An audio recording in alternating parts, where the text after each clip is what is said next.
নমস্কাৰ দোস্ত, এই আপোনালোকে চাই আছে ইয়াত বহুত পানী। এইফালে মানুহৰ খেতি বহুত আছে।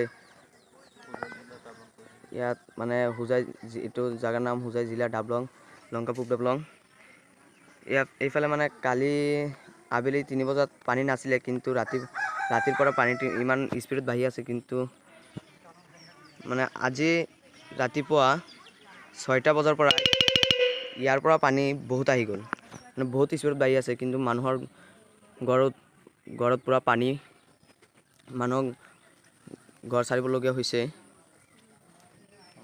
এই চাক ৰাস্তা পুৰা পানীৰ তলত গৈছে।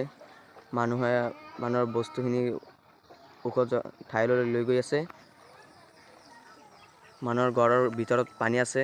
ৰাতিপুৱা নাছিলে, কিন্তু এতিয়া 1 ফুটৰ ওপৰত হ'ব পানী। বহুত স্পীডত পানী বাঢ়ি আছে। এতিয়াও পানীটো বাঢ়ি আছে। এইটো মানে চুইচ গেটটো বন্ধ আছে, সেইকাৰণে বৰষুণৰ পানী হয়, কিন্তু নদীৰ পানী নহয়, এইবিলাক বৰষুণৰ পানী হয়।